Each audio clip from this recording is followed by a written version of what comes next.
Just 3.5 years ago, Kemba Walker was named to his 4th All-Star team and was one of the best point guards in the NBA for one of the best teams in the league at the time. However, fast forward to present day, and the man is now out of the league and just signed with a French team. So, it begs the question, how exactly did Kemba Walker go from one of the best players in the NBA to an overseas player in just a span of 3.5 years? Well, that is what we are going to be answering in today's video. But before we do get started, please go ahead and hit that like button if you end up enjoying this video, because it helps out this channel a lot. And of course, subscribe if you guys are new and you guys enjoy content like this. And I'm also trying to hit 2,000 subscribers, and once I do reach my goal, I will do a Q&A. But yeah, without further ado, let's go ahead and get this video started. Now, Kemba was born in the Bronx, New York on May 8th, 1990, and he grew up in NYC as a kid, and according to Rivals.com, in the recruiting class of 2008, he was a 5-star recruit, the 5th best point guard in the nation, the number 14 player in the country overall, and he would receive offers from Connecticut, Cincinnati, Providence, St. John's, Arkansas, Memphis, Miami, Florida, and Texas A&M, but he ultimately chose UConn. Now, in his first collegiate season, Kemba was mostly a reserve, as he only started 2 out of the 36 games he played in, but he was solid, averaging 9 points per game, 3 assists per game, 3.5 rebounds per game, 1 steal while shooting 47% from the field, and the Huskies did make it to the Final Four that year.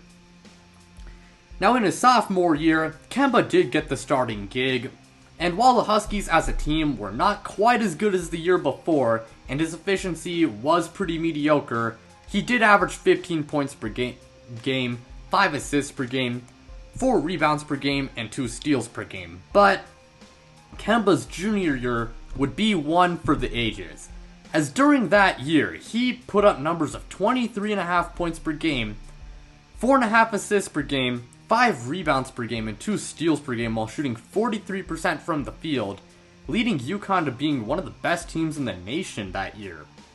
And in the Big East tournament, he would go on a tear, averaging 26 points per game, 5 assists per game, 6 rebounds per game, 3 steals per game on 47% shooting, and it would include this iconic buzzer beater versus Pitt.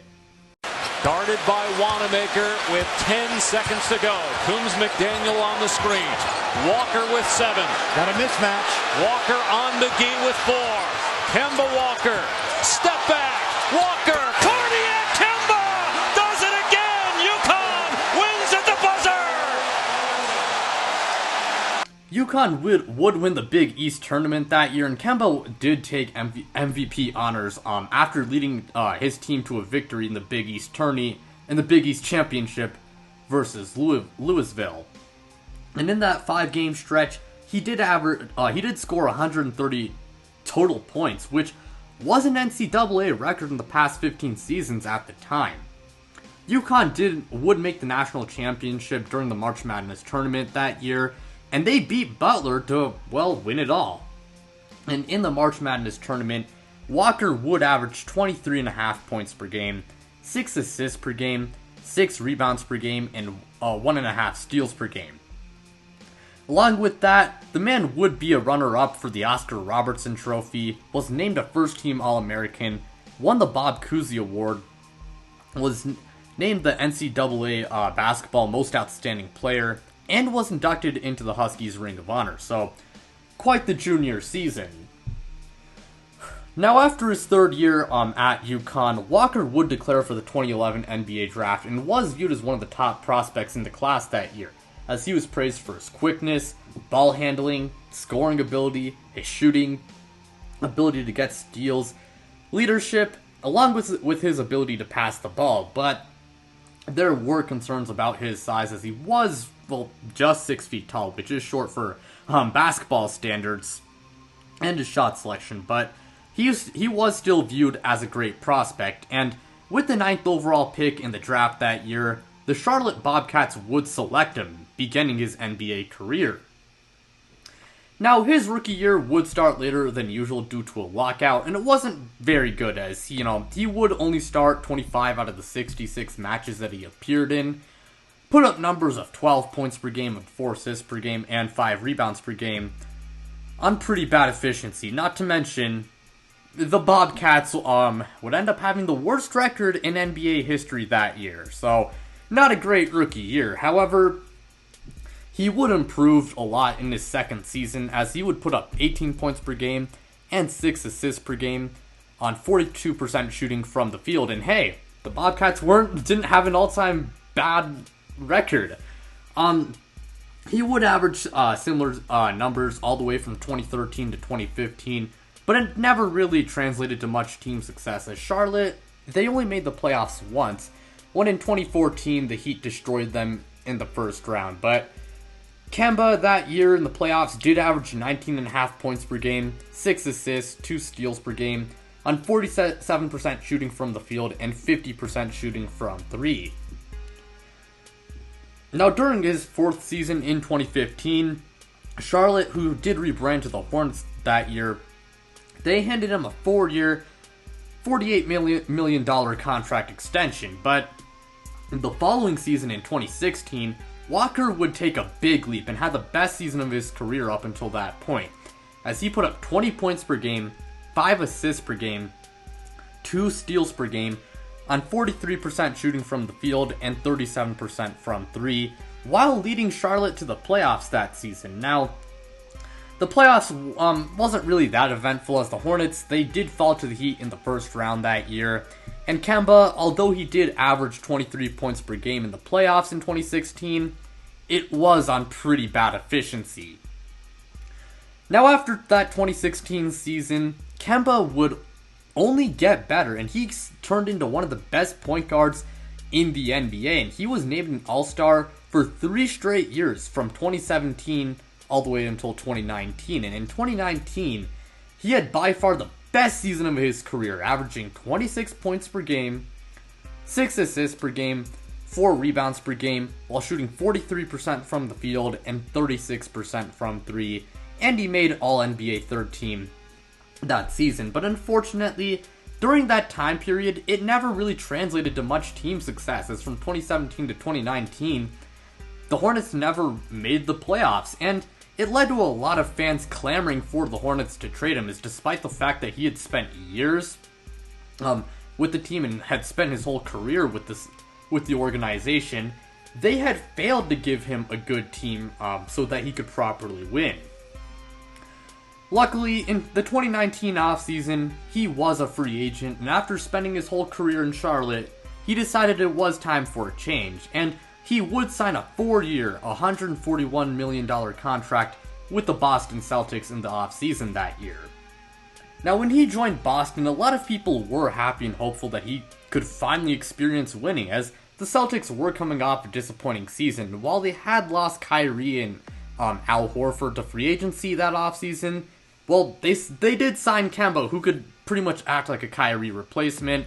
They had 2 young stars in Jason Tatum and Jaylen Brown, along with other valuable contributors like Marcus Smart and Gordon Hayward. Now, to start, things went very well for the Celtics and Walker as a team.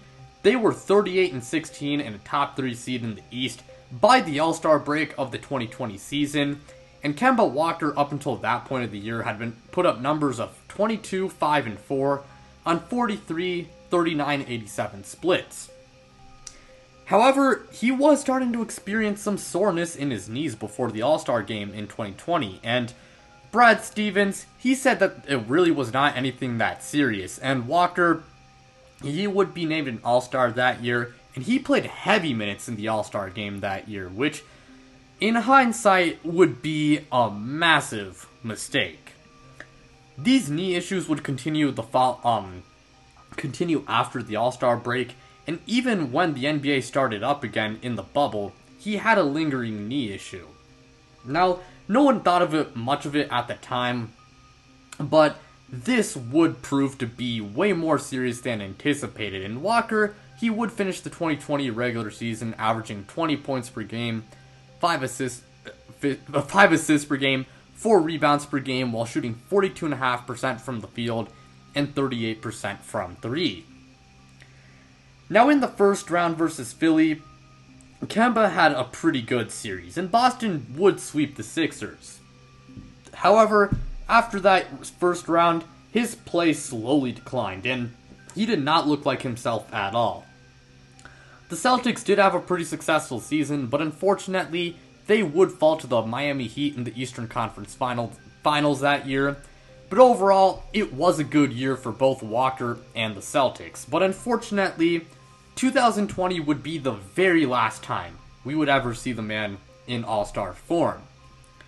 As during the shortened 2020 offseason, it was reported that Walker would be out the first week of January because he got a stem cell injection in his knee. But it was later revealed that Walker never felt that good in the bubble, and his knee injury was way more serious than we had thought.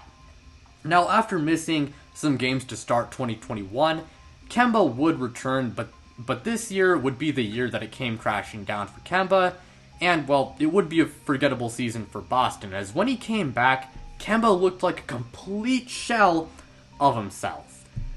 The knee injury was affecting him very clearly on offense, and his offense really was not the same, and he was incredibly inconsistent on that side of the ball. Not to mention, defensively, he was not very good to begin with. But this injury affected him even more, as he went from, well, a not good defender to just a flat-out liability.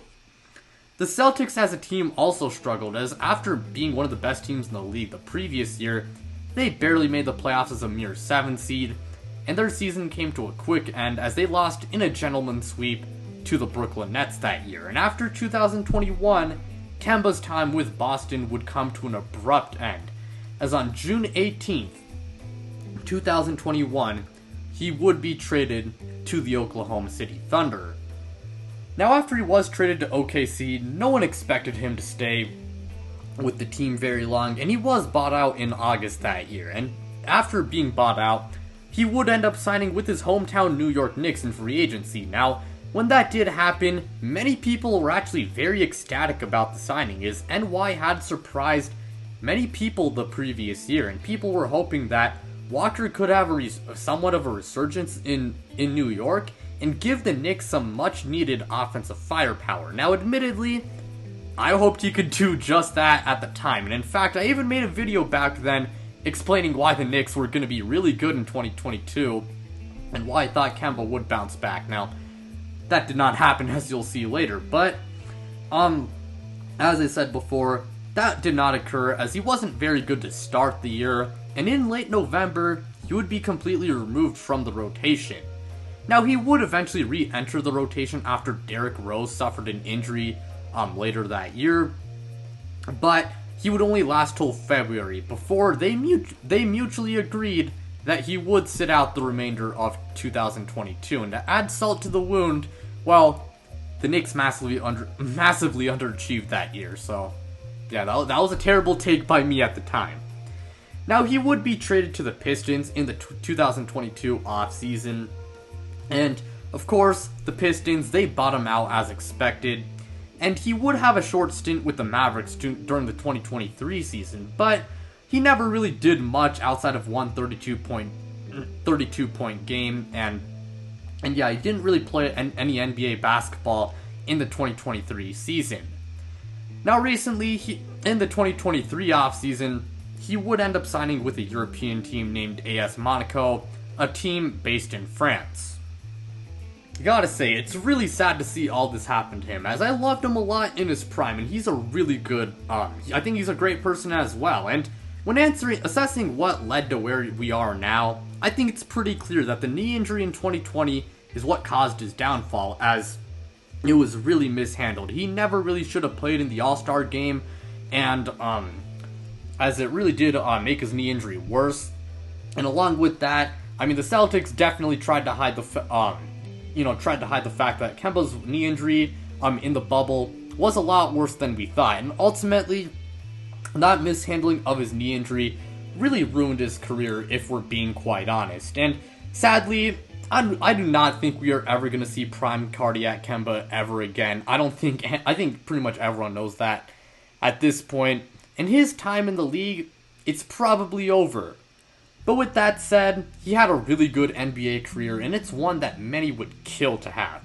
Hopefully he does finish out his basketball career in a pretty positive manner, and he has a good overseas career. And, I wish the best for him, but that's going to do it for today's video. Thank you guys so much for watching. It really means a lot to me. Again, like, subscribe, do all of that, and of course check me out on social media. The links to my Twitter and Instagram are in the description below. But yeah, without further ado, I'm out, you guys.